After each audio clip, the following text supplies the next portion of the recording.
Assalamualaikum warahmatullahi wabarakatuh. Bertemu lagi kita murid-murid dalam PDPR Bahasa Melayu ya, tahun 1 unggul. Pada hari ini, hari Isnin 9 Ogos tahun 2021. Alhamdulillah, tajuk kita pada hari ini adalah Pondok Malaysia ya. Tajuk kita pada hari ini adalah apa? Pondok Malaysia. Okey, mari kita baca. Bismillahirrahmanirrahim. Doa penerang hati dan juga doa belajar. Okey, standard pembelajaran kita pada hari ini adalah 3.3.2, mengedit memurnikan hasil penulisan daripada aspek tanda baca. Jadi kita hari ini kita akan belajar tanda baca. Objektif pembelajaran kamu adalah pada akhirnya pelajaran kamu dapat membaca teks dengan sebutan dan intonasi yang betul, serta kamu dapat meneliti, mengedit kesalahan tanda baca dan membetulkannya ya semula. Okey, mari kita lihat apakah yang dimaksudkan dengan tanda baca.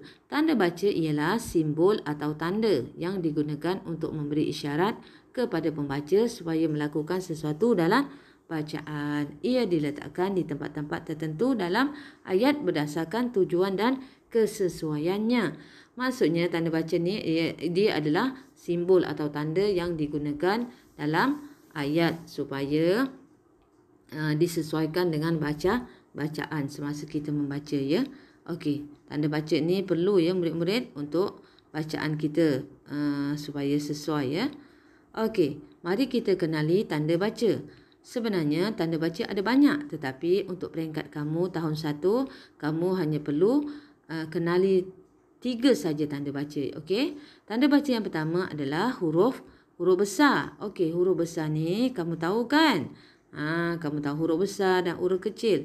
Jadinya huruf besar adalah salah satu tanda baca. Tanda baca huruf besar ni daripada huruf A sampai huruf Z. Okey, tanda baca yang kedua adalah tanda koma. Tanda koma ini seperti tanda nokta titik, tetapi dia ada ekor ke bawah. Macam tayo, tauge. Okey, seterusnya tanda nokta ataupun titik. Kamu tahu titik kan? Letak. Okey, mari kita lihat penerangan apakah dia yang dimasukkan dengan huruf besar. Huruf besar ni ditulis pada permulaan ayat. Kalau kita nak tulis ayat, kalau kamu baca dalam setiap ayat apa-apa sahaja permulaan ayat mesti letak huruf besar ya, mesti letak huruf besar. Okey, seterusnya tanda koma. Tanda koma ni bilakah kita nak letak tanda koma? Bila perkataan dalam perkataan yang berturut-turut dalam perkataan atau frasa. Maksudnya kita nak asingkan perkataan-perkataan yang berturut-turut dalam perkataan atau ayat. Okey, seterusnya tanda nokta. Tanda nokta apa dia? Tanda nokta ni ditulis pada akhir ayat. Pada akhir ayat tu ada apa? Ada tanda nokta atau titik. Okey, mari kita buka buku teks muka surat 85. Di situ tajuk kita pada hari ini iaitu Pondok Malaysia. Apa aktiviti kita pada ini? Mengedit teks dengan tanda baca yang betul. 3 yang tanda baca yang kita belajar tadi, iaitu tanda huruf besar, tanda koma dan tanda nokta. Okey, mari kita baca ya. Okey, di situ ada perenggan yang ada tulisan warna hitam dan juga perenggan yang ada tulisan warna biru.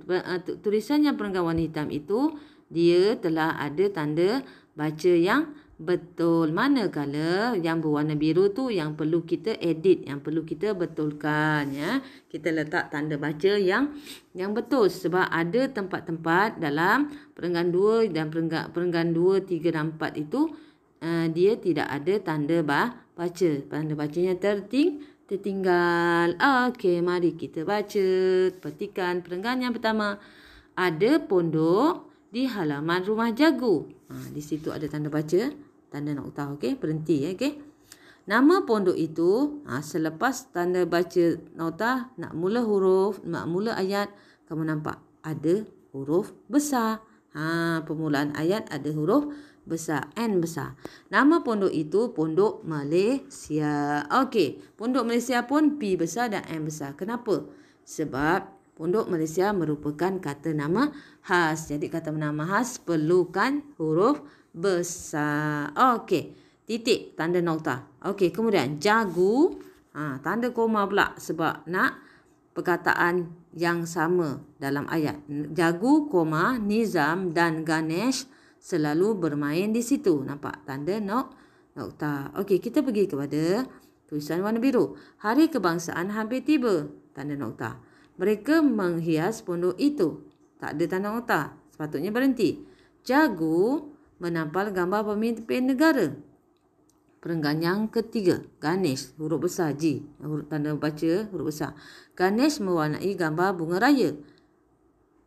Tanda nokta dan huruf besar. Mula permulaan ayat. Dia besar. Dia menggunakan warna merah. Sepatutnya ada apa? Kuning dan hijau. Nizam pula memasang bendera Malaysia. Bendera Malaysia pun kena huruf besar, okey? Perenggan yang keempat, pondok itu cantik. Sekarang mereka bercita-cita hendak membina bangunan yang menjadi kebanggaan negara. Ada tanda nokta, titik pada akhir ayat. Okey, mari kita betulkan yang murid-murid. Okey, di sini, okey. Kita tengok yang warna biru lah sebab yang warna hitam itu telah betul. Okey, mari kita baca. Hari kebangsaan hampir tiba. Okey, dia dah letakkan dah tanda nokta. Dan juga dia telah letak huruf besar permulaan ayat.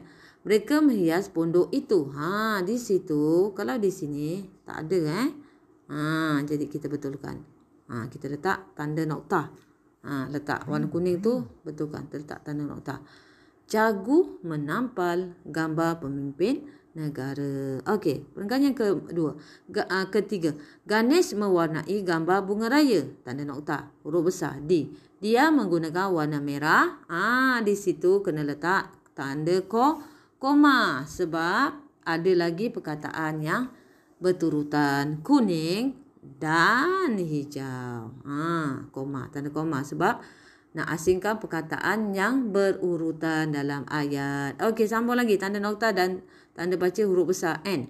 Nizam pula memasang bendera Malaysia. Tanda nokta. Titik. Sambung lagi perenggan yang keempat.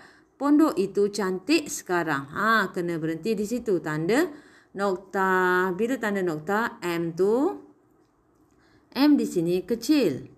Jadi kita perlu letak apa? M huruf besar. Mereka bercita-cita hendak membina bangunan yang menjadi kebanggaan negara. Okey, kamu dah faham. Di situ ada tanda nokta. Di situ ada tanda koma. Dan situ ada huruf besar. Okey. Mari kita lihat buku aktiviti muka surat 10. Salin ayat dengan tanda baca yang betul. Dia dah bagi 2 tanda baca. 1 tanda koma, 1 tanda nokta. 1 tanda nokta, 1 tanda koma. Okey, yang pertama. Sekolah Jagu mengadakan sambutan bulan kemerdekaan pada setiap tahun.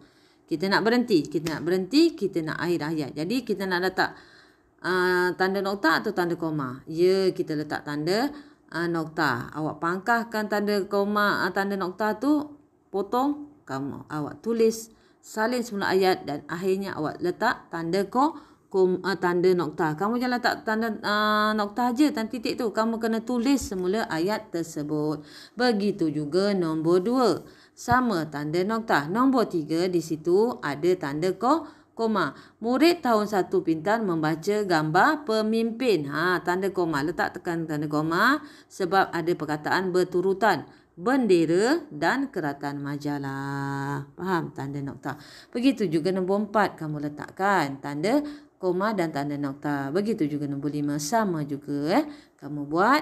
Dan cikgu harap kamu dapat selesaikan tugasan yang cikgu beri. Kuis yang cikgu beri dengan baik. Jaga diri, jaga kesihatan. Assalamualaikum. Terima kasih. Bye.